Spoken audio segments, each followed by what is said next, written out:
My name is Taylor Black. I am here speaking into the void of to you and welcome you to this final portion of the 14th Feminist Theory Workshop. It is my absolute pleasure to be here today to introduce you to our speaker. Gayatri Gopinath is professor in the Department of Social and Cultural Analysis and the director of the Center for the Study of Gender and Sexuality at New York University. She works at the intersection of transnational feminist and queer studies, post-colonial studies, and diaspora studies, and is the author of 2 monographs, Impossible Desires, Queer Diasporas and South Asian Public Cultures, published by Duke Press in 2005, and Unruly Visions, The Aesthetic Practices of Queer Diaspora, published by Duke Press in 2018. She's published numerous essays on gender, sexuality, queer diasporic, cultural production in journals such as Journal of Middle East Women's Studies, GLQ, Social Text, and Positions. She earned her PhD in English and Comparative Literature from Columbia. And I just want to say briefly, if you haven't read her most recent book, Unruly Visions, of which we'll hear some today or about today, you should do so immediately. I spent this week with it. And it is a cogent and imaginative work of queer studies that traces the lines of flight that compose what she refers to there as, quote, the queer world-making practices that draw on the embodied memory of regional identifications to articulate a non-metronormative queer migrant collectivity. Queerness is across her work a sort of sui generis concept that cannot help but draw you in as a reader. It animates inquiry, it demands a response and a practice. Queerness for her is both an aesthetic quality and practice and an onto-ethical category of and mode of de and re-territorialization. It's kind of an artistic mode of becoming even more queer than nature intended any of us to be. Queerness, she says, names a state of being out of place and disoriented in the landscape of heteronormativity. We might ask then, what emerges, this is continuing with her quote, what emerges when we see queerness not as a homecoming or as finding our true selves or our proper paths, but as a process of both dwelling in those off-center spaces and of staying lost, and thereby perhaps even stumbling into new worlds of possibilities. I'm going to turn things over now. And it's my real pleasure to introduce our speaker, Gayatri Gopinath. And I'll say too that you should send in your questions via the chat. I'll moderate that discussion after the presentation. See you then. Thank you so much, Taylor. That was such a beautiful reading of my book. I really appreciate it. And I'm very happy to meet you virtually in this strange way. So I'm delighted to be here. And just want to say I'm very honored to be one of the speakers in this series. You've had some remarkable, the other 2 speakers have been so remarkable. And so I'm very grateful to Jennifer Nash for inviting me, for Julie Winmore for organizing, and of course to Taylor for introducing. So I also wanted to say that, I'm particularly grateful to be here in this virtual space today because, like many of you, I imagine, I think we're all collectively grappling with the aftermath of the Atlanta murders. So I wanted to begin by opening up some space to reflect on the murders and what they signify. In some ways, it would be impossible for me not to begin that way. And then I'll segue into Unruly Visions, my latest book that Taylor gave us beautiful reading of already. I'll talk a little bit about its investments. And then I'll end by turning to the work of a Pakistani-American artist, Shazia Sikandar. This is an artist I don't write about in the book, but I think that the queer optic, as I articulated in Unruly Visions, is useful in surfacing aspects of her work that are not typically foregrounded. And I'm ending with her because I think her work really speaks to the kind of transformational, transnational politics that we need now more than ever. So the talk is sort of in 3 parts. First, talking a little bit about the Atlanta murders, secondly, about my book, and then third, about Shazia's work. So it takes about 30 minutes total. So I'm gonna share my screen. Let's see if this works. All right. Taylor, could you just come up back on camera for a second? Let me know if that works, that you can see that. Or just let me know if it's working. Yes. Okay. Thank you, Julie. All right. Okay. So just to say a few words about the murders. On the one hand, we've seen politicians, officials, mainstream media outlets engage in, very predictable modes of denial and disavowal of the intertwined nature of systemic racism and misogyny at play in the murders that's so evident to most of us. And I think we've all heard those sort of deeply ignorant statements that have come out of those quarters. At the same time, what I've taken quite a bit of solace from, and what I find really remarkable this time around, right, is that we see very powerful counter narratives and very sophisticated analyses coming from both community activists and scholars actually being given a platform in some mainstream media outlets. And I think that this marks a shift. I haven't seen this happen before. So what I think this points to is the way in which the work that we've all been doing as feminist, queer, POC scholars, activists, is finally making a dent in public discourse. We certainly saw this last summer with the movement for Black Lives protests and the way in which those protests really transformed the national discourse and indeed a kind of transnational discourse around race and policing. And I'm wondering if that's happening now in relation to Asian lives and Asian American vulnerabilities and death. So I wanted to just foreground a couple of recent examples of what I think are really radical critiques from academics that have managed to occupy mainstream platforms that I found really striking. So this is from Lynn Thuy Nguyen, who's an assistant professor at University of Washington, and she's writing in the Seattle Times. And she writes, "What counts as violence and when does it end? If we can name physical acts and deaths as racist violence, why can't we name the system of racial capitalism that produces the economic precarity of living to paycheck an issue of violence as well?" Sorry. And this is from faculty and grad students Thurma Mitra, Sarah Kong, and Jennifer Clotario, writing in Harper's Bazaar, of all places. "To see these women's lives in fullness requires that we reckon with overlapping histories of racism, militarism, and policing that have made Asian diasporic women invisible to Americans, except when contemned through ideas of illicit sex."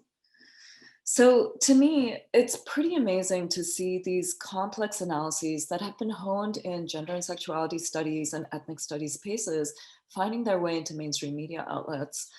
And it's also clear that these analyses are drawing on, amplifying, spotlighting, community organizing and the analyses that have come out from activism. So, one organization, Red Canary Song in New York City, is a transnational collective of by and for Asian and migrant sex workers. And they've gained really a kind of new prominence in the wake of the murders. And here is part of their very powerful statement about the murders. And I urge you all to go and look at the full statement.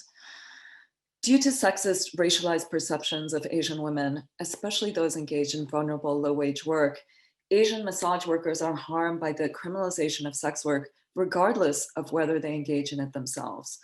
Decriminalization of sex work is the only way that sex workers, massage workers, sex trafficking survivors, and anyone criminalized for their survival and or livelihood will ever be safe." So, I just wanted to give you just a little snapshot. I mean, there's so much really powerful work emerging out of this horror. But I just wanted to, give you this little bit of snapshot around the kinds of interventions folks are making. And so just in the 3 critiques, analyses that I've just given you now, I see these interventions making very brilliantly multiple connections for us, and I just want to go through them here. So first, they situate racist misogyny against Asian women in the US within racial capitalism on the one hand, and within long histories of US empire and militarism on the other. Second, they point to the ways in which Asian women enter into visibility, right, into a dominant visual frame, only as fetishized sexual objects or as passive victims. And they're simultaneously rendered invisible in terms of their labor. Third, they situate the specific form of racialized gendered violence within larger structures of power and domination that produces anti-Black racism and violence against other people of color. So, there's this important refusal that we see in these interventions to exceptionalize this violence, even as these interventions attend to its specificity. Fourth, they force us to rethink the category of safety outside of a carceral frame. And there's a real, insistence that, we do not need a kind of carceral feminism in response to these murders. And fifth, they demand that we rethink the notion of violence to account for what Rob Nixon terms slow violence, right? The unspectacular, accretive forms of violence that impact the lives and bodies of women of color and racialized migrants every day through insecure and underpaid labor, through constant surveillance and policing, through the threat of deportation. So what I see enacted in all of these statements is really an intersectional analysis of power and domination that's both transnational and, importantly, relational. And by relational, I mean that they're making connections between apparently discrete historical phenomena, social formations, and geographies. So, they're really demanding that we see the connections between these. And all of these critiques are resolutely transnational in their framing.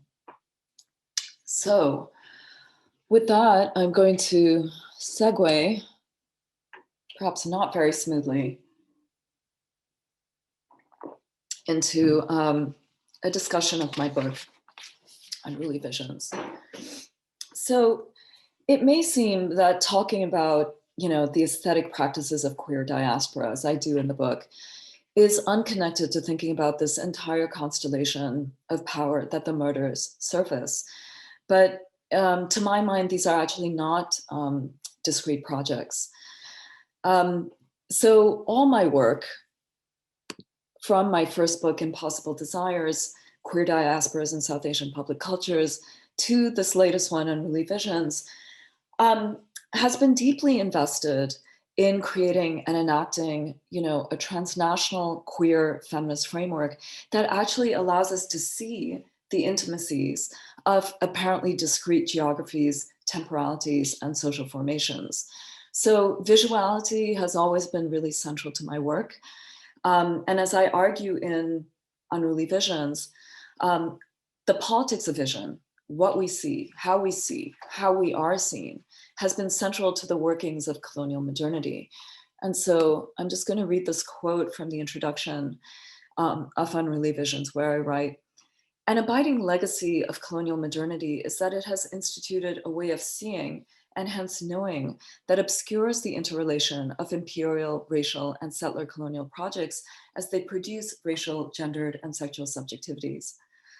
Through a sustained engagement with queer visual aesthetic practices in particular, we can identify alternative ways of both seeing and knowing, capable of challenging the scopic and sensorial regimes of colonial modernity in their current forms." So, to my mind, it's precisely those regimes that we see at play in the dominant discourse around the women who were killed, right?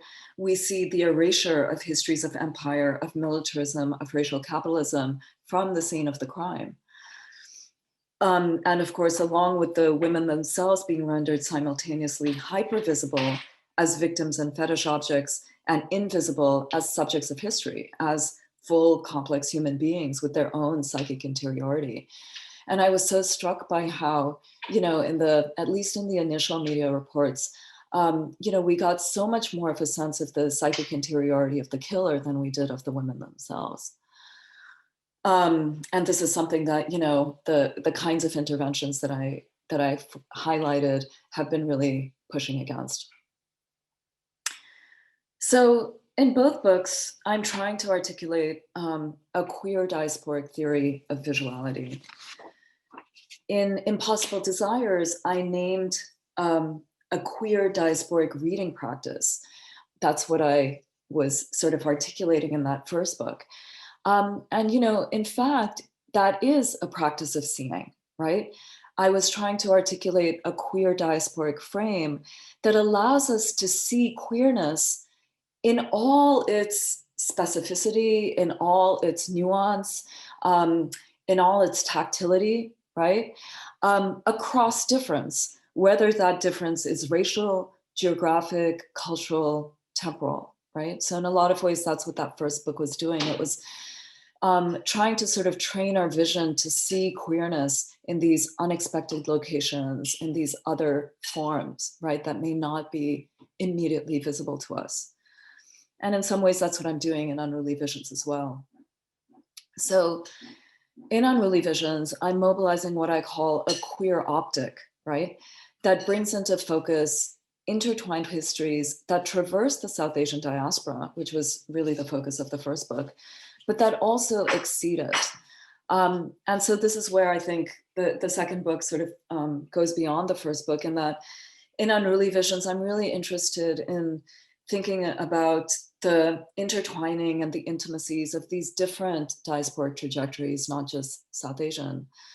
So in fact, the book begins and ends with the work of a contemporary queer Lebanese artist, Akram Zaatari. So the cover of the book actually comes from his work. And I put Zaatari in conversation with South Asian diasporic texts, but also with African-American, Latinx, Indigenous Australian work, right? And the book's method is, in fact, juxtaposition, or what I call queer curation, where I juxtapose seemingly incommensurate texts to make apparent the resonances between them.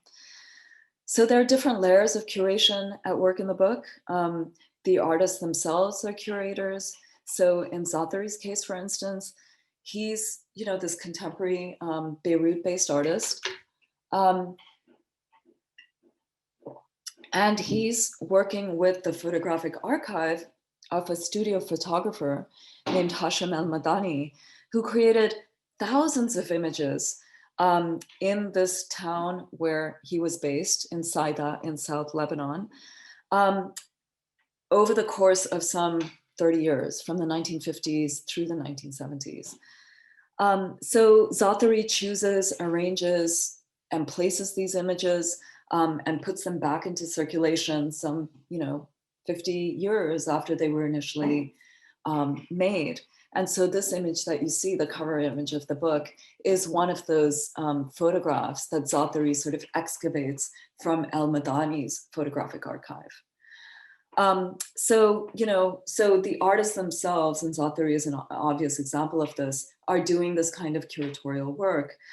And then, of course, we as critics are also doing a kind of curatorial work. So in the book, I see myself as doing a kind of curatorial work by placing these artists in conversation with one another in ways that they may not otherwise be in conversation. So the introduction to the book is titled Archive, Region, Affect, Aesthetics. And it's really the interplay between these concepts that's at the heart of the book. What I'm calling the aesthetic practices of queer diaspora are in fact archival practices. They excavate alternative visions of the past that allow us to glimpse other possibilities in the present. I also argue that the space of the region, and Taylor sort of referenced this, that the space of the region is one that we can effectively mine for alternative logics of gender and sexuality. In the book, I deploy the region in both its subnational and supranational senses, and the notion of the region is interesting to me for that reason. It sort of shifts multiple spatial scales simultaneously. And I argue that these aesthetic practices transform regional archives into queer archives through the mobilization of affect, right, between the art object and the viewer. And, this is why Zaatari's work figures quite prominently in the book, because, it makes clear how it's his own investment, his own curation, his own excavation of these archival images that give them a kind of queer meaning in the present. Right, so he's suffusing a kind of queer meaning into these images by the ways in which he sort of remobilizes them in the present. So I'm just going to show you some of the images from his work that I write about. So here's the book of photographs that Zaatari created from El-Madani's images.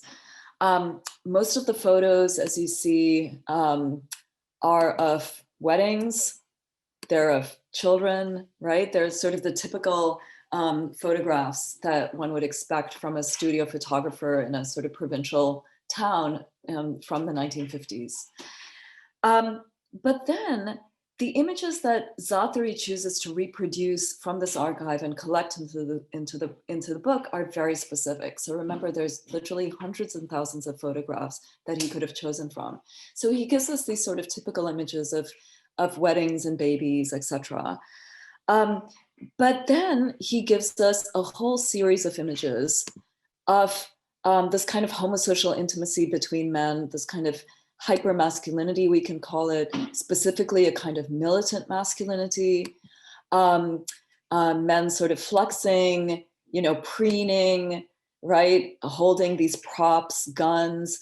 And, Zaatari himself has talked about how, as a child growing up, he was completely enamored by the figure of the militant fighter, the resistant fighter, the Palestinian resistant.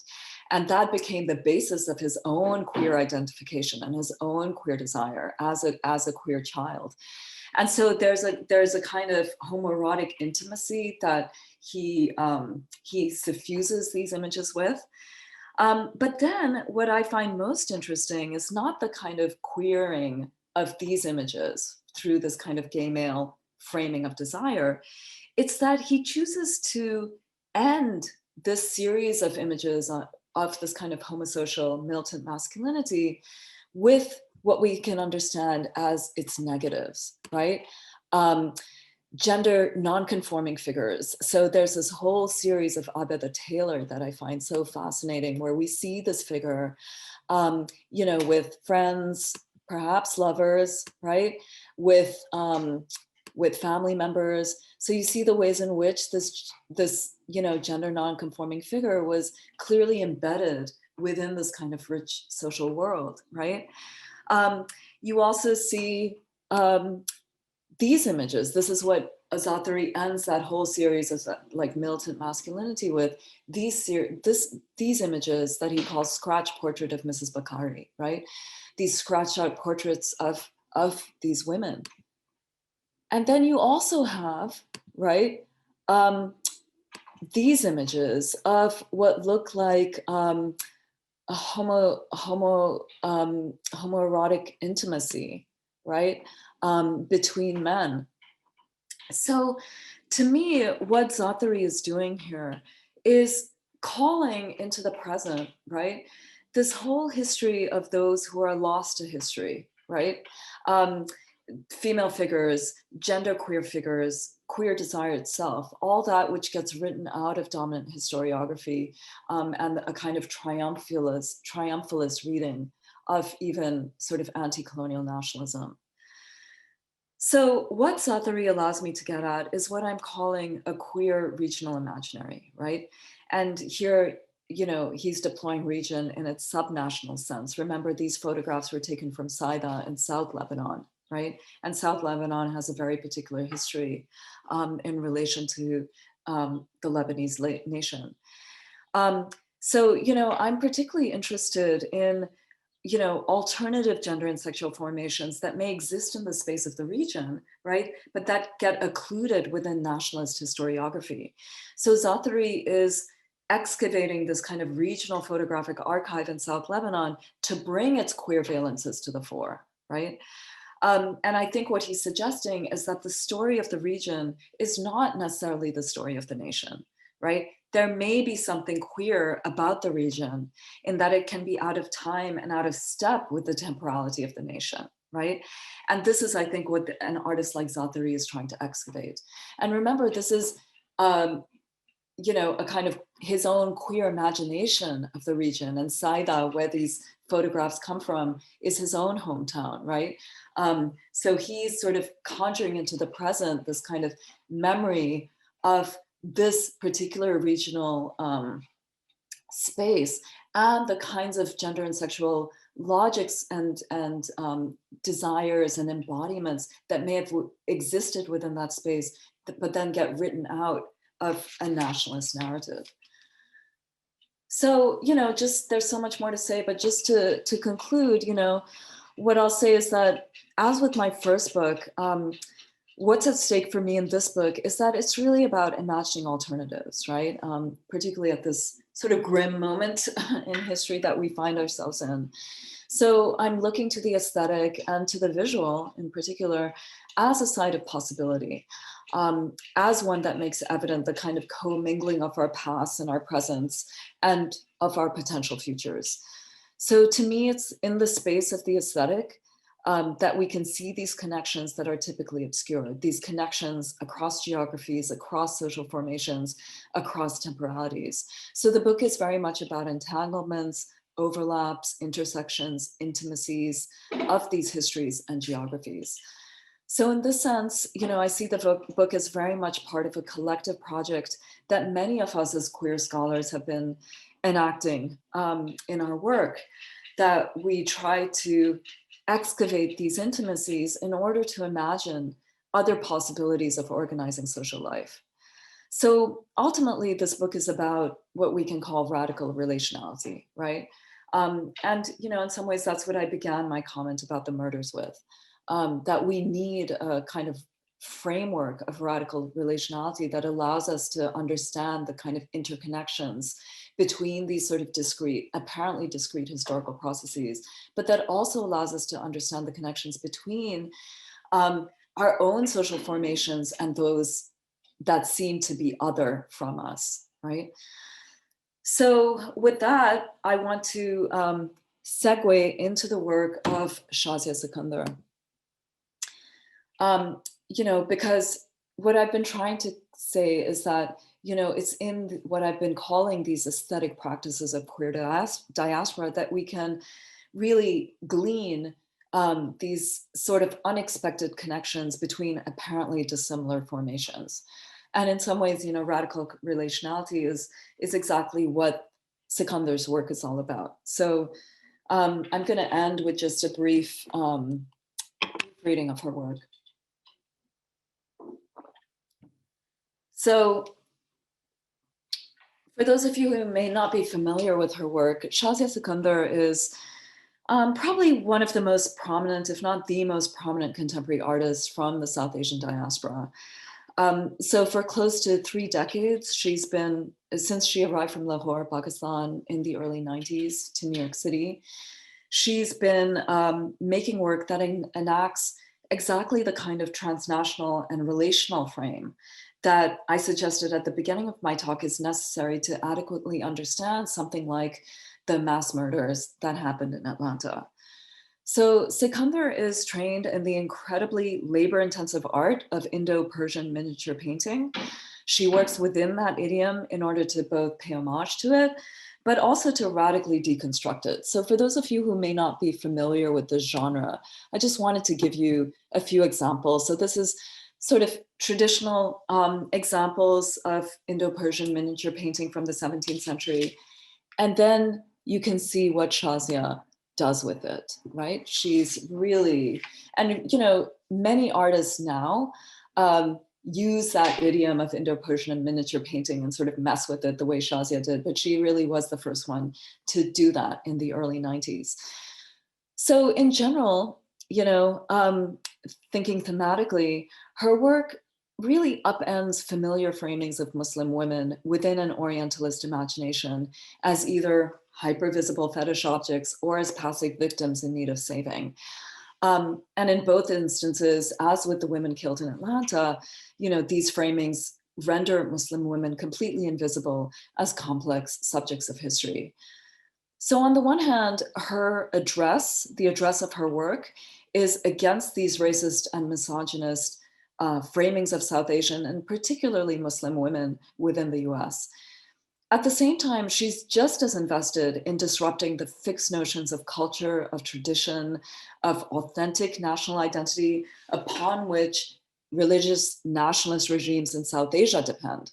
So she's both pushing against the kind of racialization that happens in the US of South Asians and Muslims in particular, but she's also equally pushing against the kind of religious nationalisms in South Asia and the kinds of violences that they enact.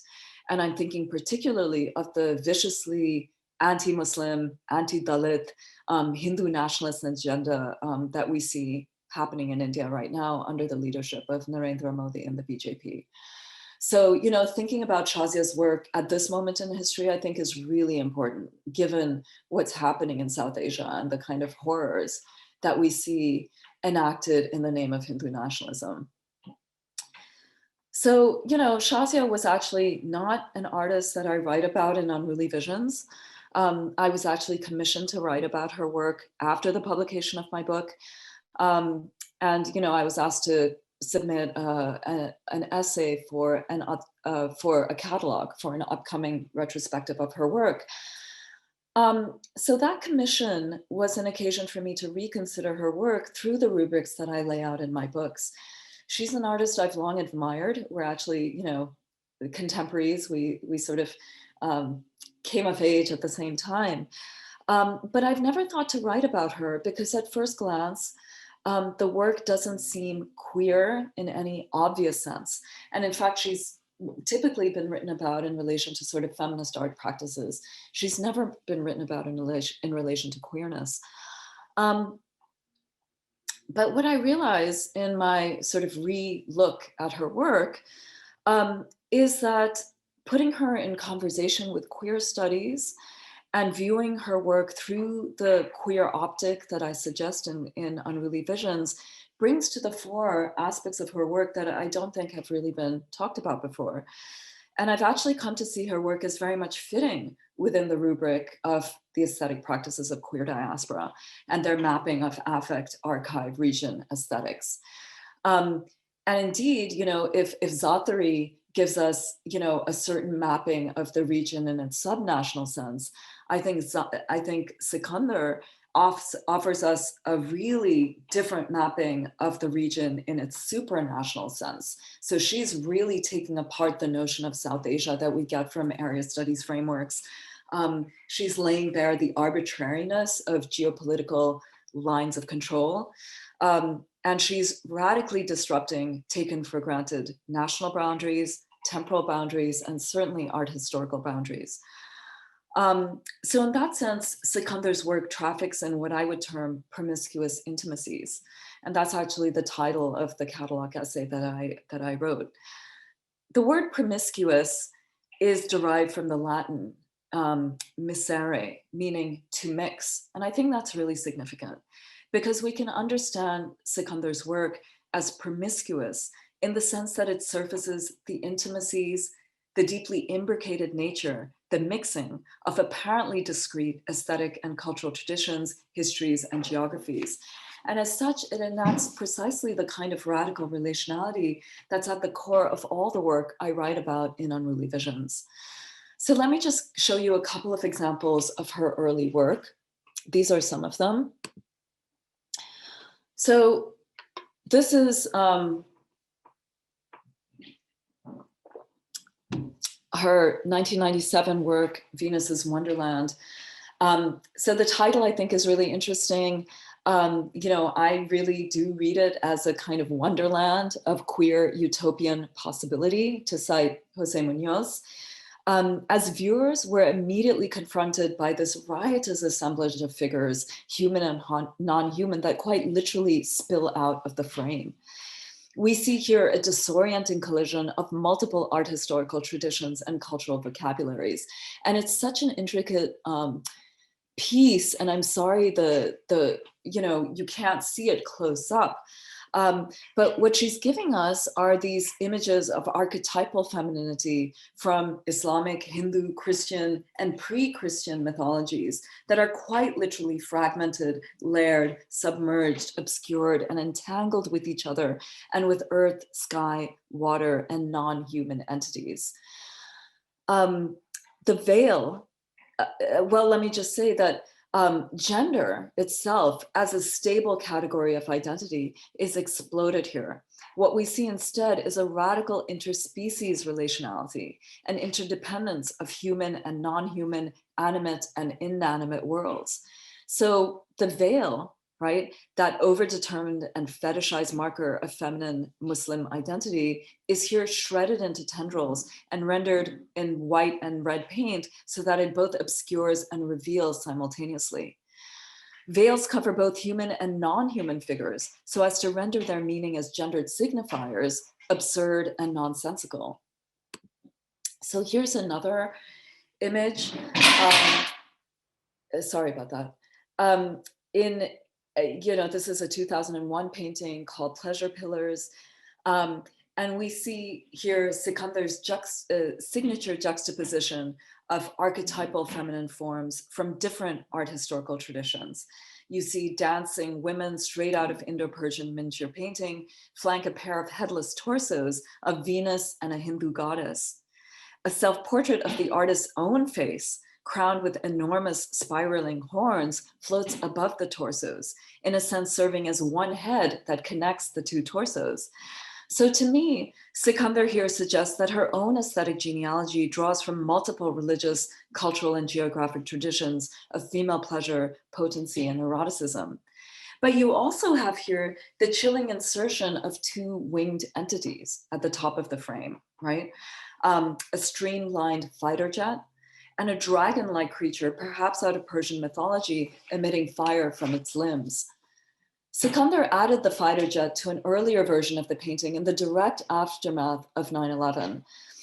And indeed, the painting's representation of gendered bodies takes on a particular valence if we think about it in the context of the imperial war and carnage at the start of Bush's so-called war on terror. It's important to remember, of course, that the initial human rights justification for the invasion of Afghanistan in 2001 was to save Muslim women from Islamic extremism. So Pleasure Pillars speaks back to such paternalist discourses and insists on resurfacing submerged narratives and genealogies of pleasurable, sensuous, and joyous gendered embodiments. But as with the earlier painting I showed you, Venus's Wonderland, I don't think the painting can be entirely contained by reading that simply sees it as celebrating women in any simple sense. The spiraling horns, right, on the artist's self-portrait disrupt any such attempt. Sikandar's so-called women are fragmented, opaque, hybrid entities that refuse wholeness or bodily integrity, and we keep seeing sort of body parts throughout the work. Pleasure Pillars, and indeed all of Sikandar's paintings, suggest, I would say, an alternative architecture of gender. They resist the grid and straight lines of gender and sexual normativity, and instead they spiral, they leap, they scatter across multiple temporal and geographic terrains. So here's a final image that I want to show you. This is the most recent work that Shazia has done. It's actually her very first sculpture. It's entitled Promiscuous Intimacies, and she created it in lockdown in 2020. And, you know, Sikandar, in fact, titled the work after the title of my essay. And I can honestly say that there's no greater joy for me as a critic than to have that kind of give and take with an artist. So I was really honored that she used that phrase to name the sculpture. So, you know, here again, we see these very archetypal images of femininity from these different traditions, from Greco-Roman tradition, right? And this Venus at the bottom is lifted from Bronzino's famous 16th century painting.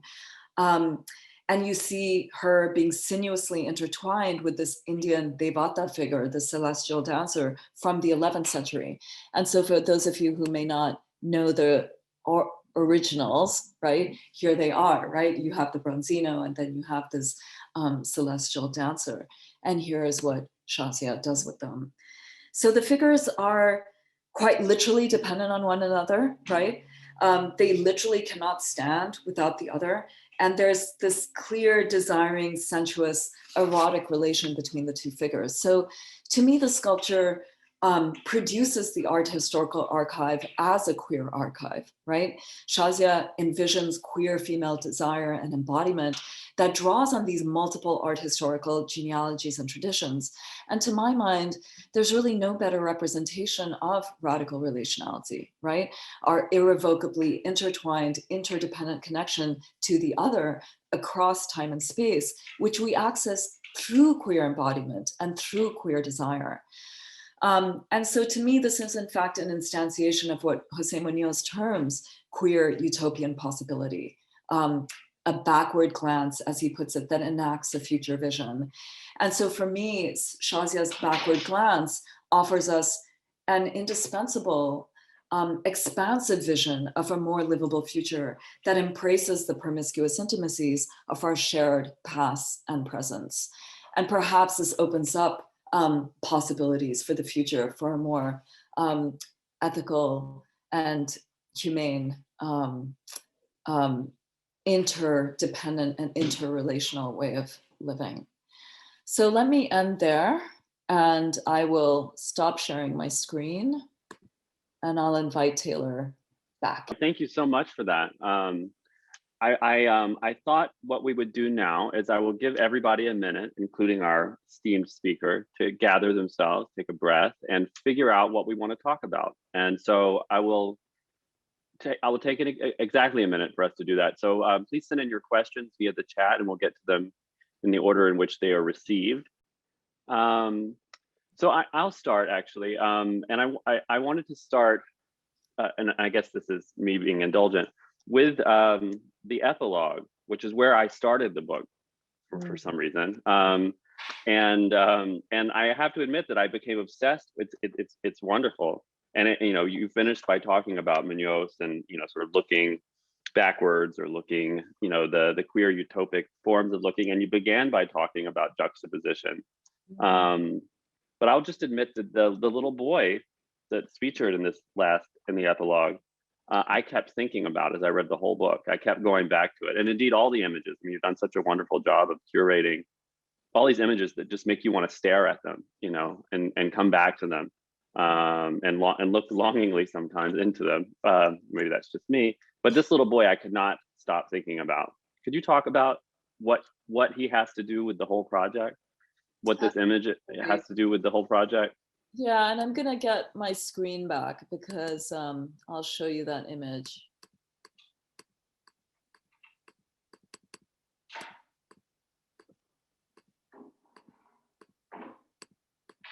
Yeah, and keep it up. The next question has to do with one of those images as well. Okay, perfect. So here he There is. he is. And so, as Taylor said, this is one of the images I end the book with, and it's this sort of comical, sweet image, right? But at the same time, I thought actually there's something more going on here because I started looking into what it means to be cross-eyed, right? As this child is. And, El Madani, the photographer, the studio photographer, goes into quite a bit of detail about how he, in the interview that he does with Zathari, the contemporary artist that's excavating these images, he goes into quite a bit of detail about how he tried very hard to correct these the cross-eyed nature of the sitters that would come to him. So he has these very elaborate ways of trying to get the vision to go in a particular way, but he fails horribly, right, with this little boy. And so to me, it was really indicative of a kind of what I'm calling an unruly vision, a kind of vision that goes in multiple directions simultaneously. And so to me, it became a really important sort of um, way of thinking about how these aesthetic practices actually allow us to train our vision differently, right? To sort of engage in sort of different modalities where we're looking both backwards and forwards simultaneously. So, you know, so I put that notion of this kind of unruly vision in relation to another artist I write about quite a bit in the book, Alan de Souza, who has really talked quite extensively about losing his own vision as an artist and how he himself was cross-eyed as a child, and the ways in which, you know, the meanings that came to him because of that, in terms of being seen as defective, you know, in this kind of brown racialized body. So it seemed to me, you know, so that to me is, you know, where I ended the book. I will say, Taylor, that one thing I wish I'd done more of is to think about how this image engages with the issues that emerge from disability studies, and so and thread that a bit more throughout the book, because I really only end with that, and I don't really pull it through the whole book. So, you know, every time you finish a book, I wonder if you have this feeling. You think, oh God, I can't believe I didn't do that. You know? And that's one thing I really felt in relation to that image and that ending.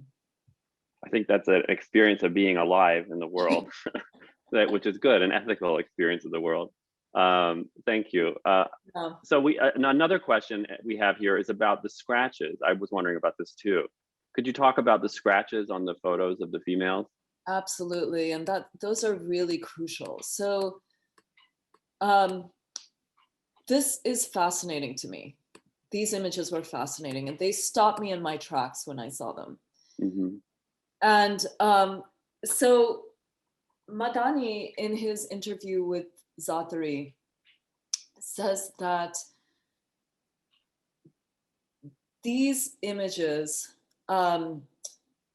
he scratched them, that this woman came to him and wanted to have her photograph taken. And so you have her posing in this kind of village garb and this kind of imagined sort of village scene. And then you have her here, posing. And he said that he scratched the negatives, right?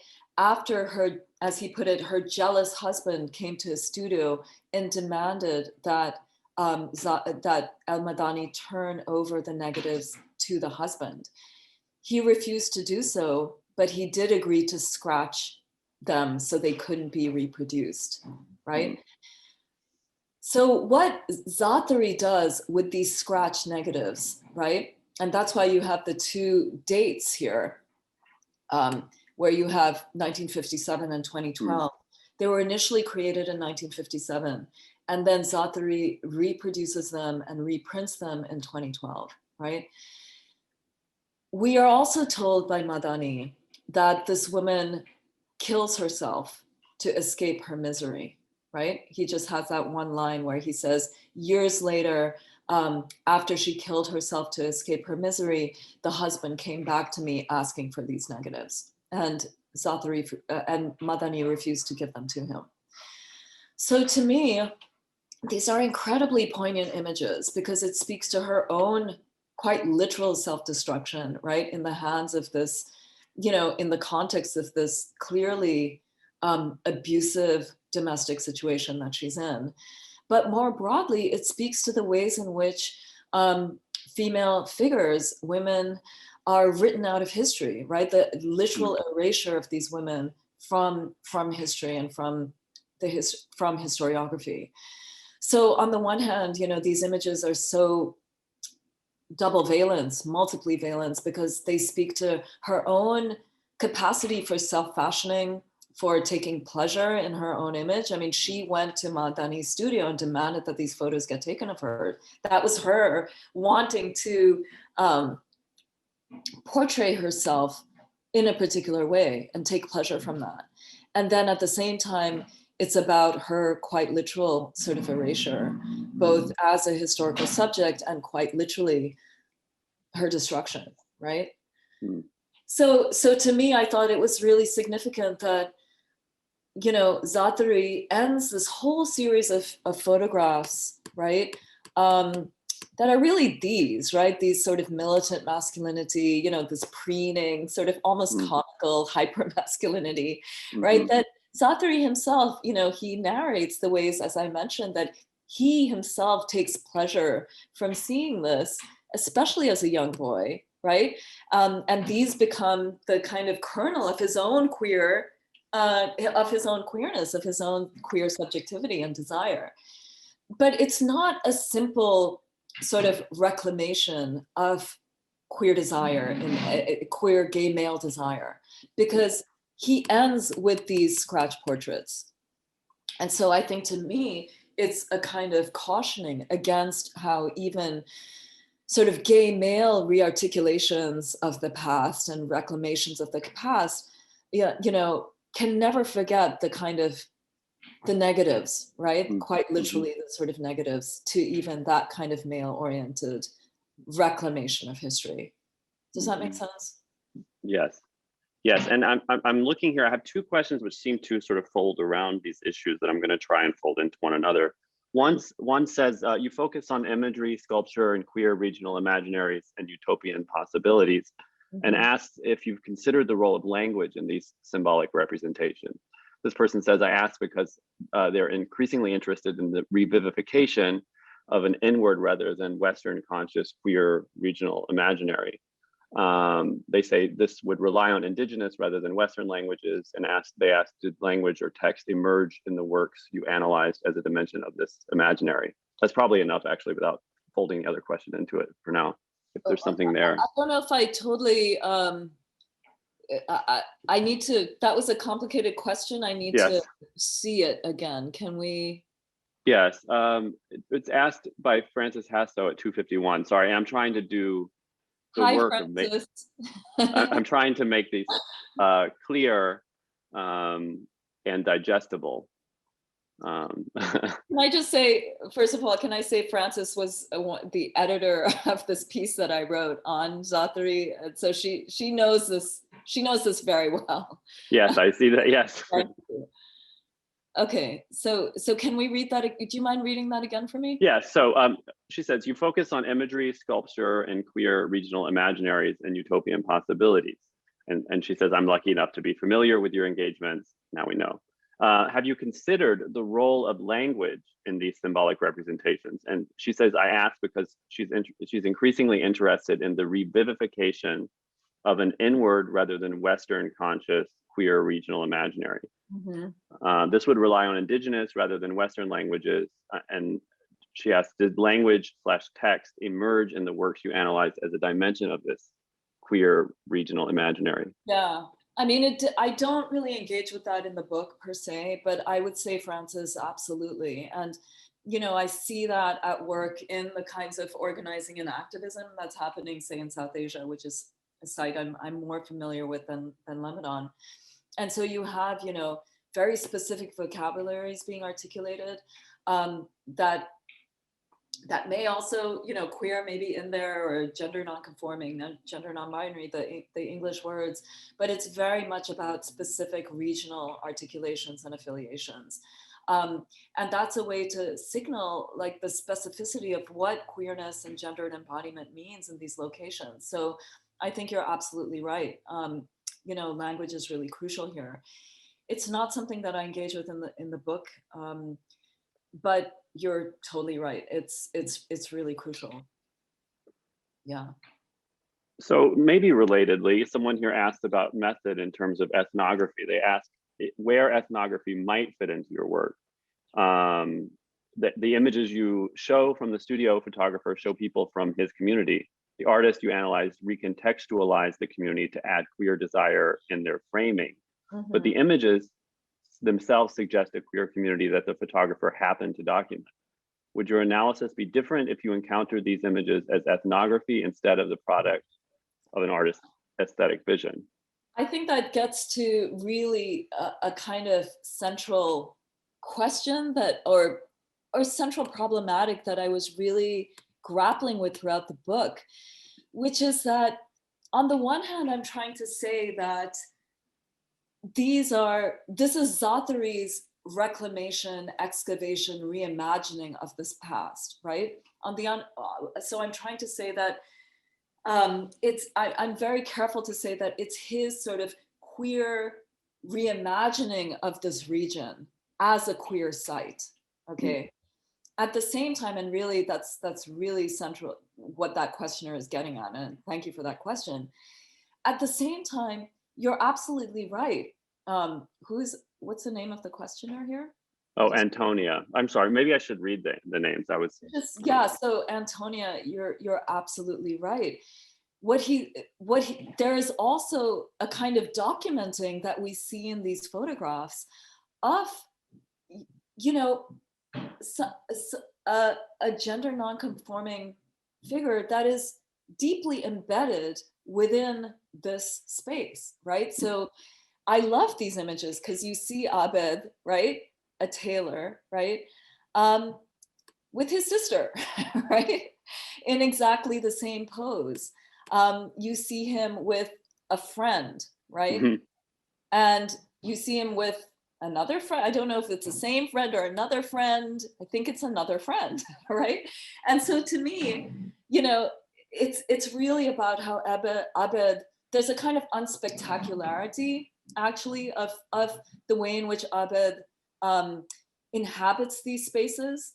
And, you know, Madani has said, in the interview with Zaatari, he actually says, you know, Abed came to me and he wanted to be posed in poses that I usually use for women. So that's what I did. That's what I was trying to do. And there's something completely non-judgmental about the way in which he says that. There's a matter-of-fact quality to it. And that's what I loved, the way in which queerness is just embedded in the fabric of the everyday of this town, right? Of this city. In a way that is mundane, that is not spectacular. And, you know, to me, that's what Zaatari was trying to excavate, right? The kind of everydayness of queerness, the way it's sort of stitched, right? Thinking of Abed as a tailor, it's stitched into the everyday fabric of this space. So on the one hand, you know, Antonia's question is getting at the ways in which this is very much Zaatari's representation of this past. At the same time, this is in fact a documentation of a past, right? And so that's kind of what I was trying to grapple with, sort of keeping both those things in play. And, you know, to me, I opened the entire book with me coming across this image, right? I was actually in Beirut leafing through this, that book that Zaatari created at a gallery. And I came across this image and it kind of stopped me in my tracks because, as I say in the opening of the book, I felt like I knew this person, you know? I was like, oh, I recognize you. You're the queens on the piers that I grew up with, you know? I mean, there is a kind of queer transtemporal identification happening there. And doesn't Holly Woodlawn come up at the end of your book? I remember Celia Rivera, Holly Woodlawn, yeah. Absolutely, absolutely, right? And so it's a particular kind of gesture that is so familiar to us if you've grown up in queer space, right? If you understand, I mean, Taylor, don't you work on style, right? Yes. I mean, my God, right? Like thinking of questions of style, right? These pictures look so much like Quentin Crisp, who some of you may know, who was a nude art model, and you see the mundane portraits done by, you know, middle-aged people going back to school at night, you know, learning how to paint, and you know, but he always comes through just the same way Abed does here. That gaze. I mean, some people were made to be photographed, or made to be, you know, they were made to be icons, you know. Completely. And you see that here, like, I Right. mean, I think the gestural is really important, as well as what he's wearing and his hair. Like, it's Yep. so stylized. I mean, you So know, much. It's beautiful. right? Yes. It's gorgeous. It grabs you. All right. So let's move. Let's move. And this next question comes from Julianne Fisher, who asked about your mutual citational relationship with Sikander, and this person wants you to talk about the particularities of that mutual citational relationship, its architectures, the modes of seeing it enables and is enabled by. Julian says it would be wonderful to hear more about what you think of her decision to cite your essay, which title is the name of the first sculptural work. Yeah, I mean, I have to say, like, and Taylor, I'm interested if, you know, you write about Crent and Chris, but I'm interested in, you know, how you feel about writing about live people, Right. you know, people who can talk back to you and disagree with you and all of those things, you know, and I do that in my work, right? I mean, all of us who write about contemporary artists, you know, or, you know, performances, etc. Like we grapple with that. And for me, you know, as I said, like one of the most important things is to actually be in relation to the people I write about. And so practically everyone in the book, I actually have some kind of working relation to, you know, and so I share my work with them. And it's very important for me to feel like there is a kind of dialogue happening. And certainly with Alan de Souza, who's one of the artists I write about in the book, there's a lot of give and take. And then with Shazia, I have to say this was one of the most rewarding moments that I've had as a critic, because the way in which I framed her work made her reassess what she was doing, actually. And she hadn't seen her work in terms of queerness, right? And then she went and she read my book. You know, she read the essay and then she read my book. And she actually said, you know, this is it. This is what I'm doing. It is, you know, I see my work through this kind of queer optic now, you know?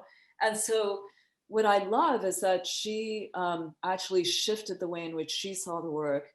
And then that sort of fed into my reading. And so, you know, there was a melding here of me drawing on her work and then her drawing on mine to sort of,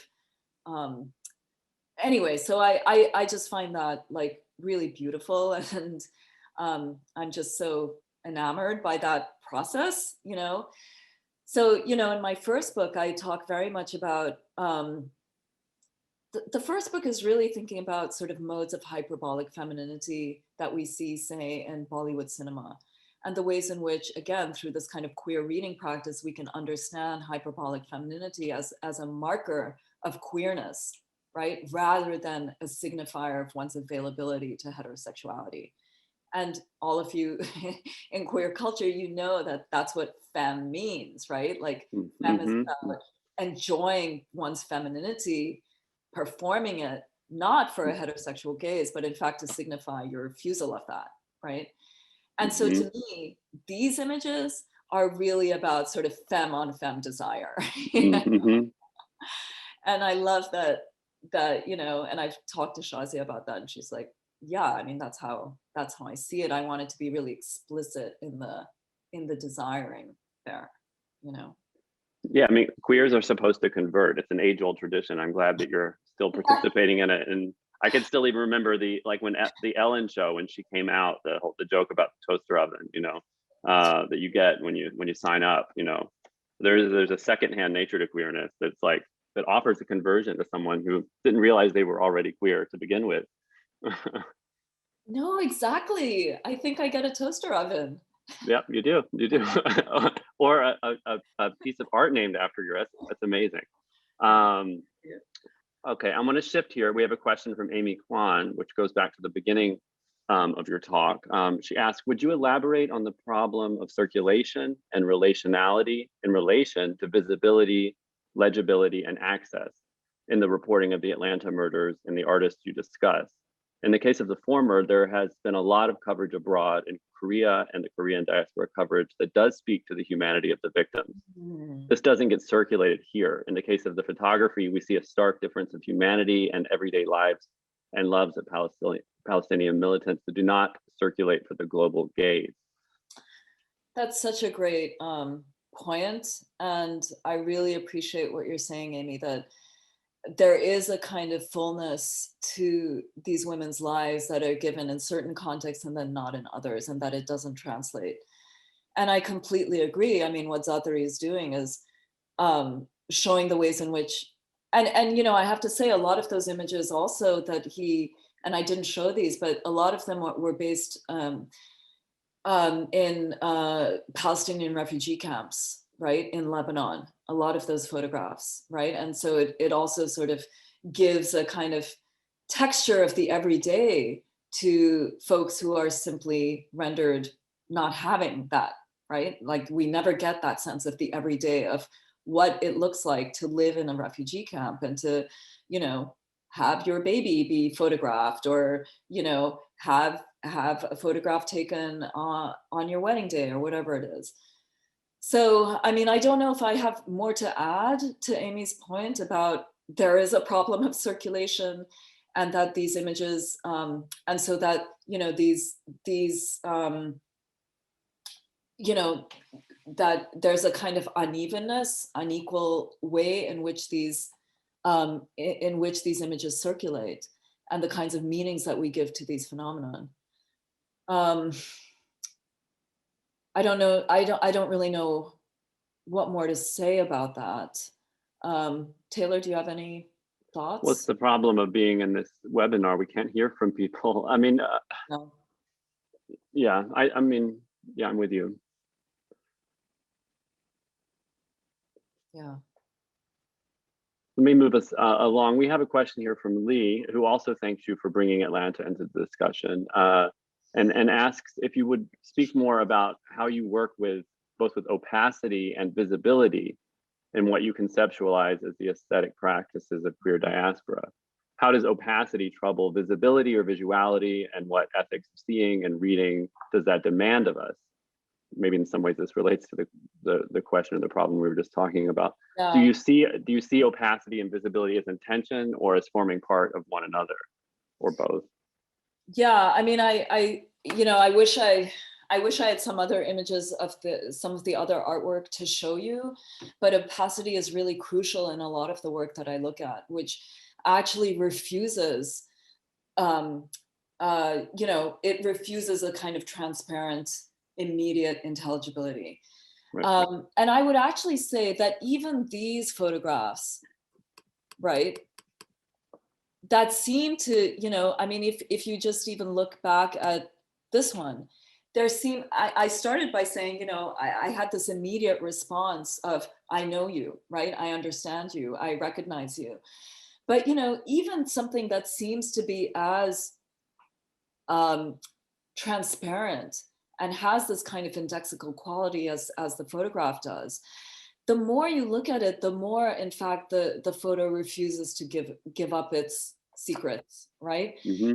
And so the more I sort of dwelled on this photograph of Abed, the more I realized that I actually don't know this person, right? I don't really know what their gendered embodiment meant to them, right?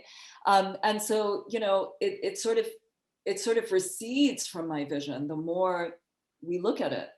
That's true of the photograph, and that's particularly true of some of the artwork that I look at that actually thematizes opacity in very obvious ways. So Alan de Souza, who's one of the artists I write about, he takes photographs of his family portraits from growing up in Kenya in the 1960s, and he overlays them with the detritus of his own body, so hair and skin and blood, semen, right? To the extent that they get almost wiped out. They're just ghostly renderings. That's all you get. And so, you know, a lot of this work is actually pushing and navigating precisely those boundaries between opacity and visibility, and constantly refusing a kind of transparency and a sense that you can actually grasp fully the object. I would say that Shazia's work does that as well. I mean, if you look at, the kind of various overlays that she does, the multiple layerings, the palimpsest, the way in which the woman's face here is actually quite effaced, right? We actually can't see it. The way in which the veil works. So yes, opacity and visibility are constantly being worked at here. And I think they do that, all of them do that, in order to push against the ways in which all subaltern subjects are supposed to be readily visible, available, splayed, knowable, right? Always subject to a kind of surveilling gaze, right? So there's a constant pushback against that. Mm. Thank you, Lee. So we have here, I think, our final question for today, which is from Anita, who introduces her question as random, although I don't think so. I feel like some of the most exciting work I'm seeing right now in South Asian transnational studies is in visual culture. Thinking of Bhakti Mani, Renat Kapadia, and of course you. I'm wondering what you think of this move within the field. South Asian transnational studies is always in need of re-envisioning. And so can you talk a little about this move that centers visuality and race? Hi, Anita. I wish I could see you. Thank you for that question. I think that's true. I think there's kind of this burgeoning moment where we're talking about visual art and visual culture within the South Asian diaspora. I think it's part of a kind of larger move to think about. I would say that it's also, about linked to sort of a broader move within Asian American studies. So thinking about Candace Chu's recent work, Suzette Min. I would also put Alpesh Kantilal Patel's work in there, sort of rethinking South Asian art history. So I think there is a move towards visual culture. I think it's broader than just South Asian. And I think it's also about a certain emergence of Asian American and South Asian visual artists at this moment. So if you think about like Shazia as sort of that first generation, I would say, of South Asian diasporic artists coming of age, like in the early 90s, who are really established now. And then you see, Chitra Ganesh, Salman Thur recently had a solo exhibition at the Whitney, and I was actually in dialogue with the curators just a couple of days ago about that. So there is also like, more space for South Asian and I would say Asian American artists more broadly to be shown, and that also has to do with the whole ecosystem of the art world actually shifting with more people of color entering into it. So, this talk I did with the curators of this show at the Whitney, right? They were artists of color, one was a South Asian woman, Ambika Trasi, and the other was an Asian American man, Christopher Liu. The fact that these folks are actually doing that curatorial work at these major institutions like the Whitney also has so much to do with the fact that I'm able to write about it and I have access to it, right? So it's like, I think it's a whole kind of infrastructure ecosystem that is shifting for the better. But thank you, Anita, for that. Seems like a great place to stop. Thank you all for your really great questions. Thank you for this talk. It was a wonderful way to end the week, the day feminist theory workshop.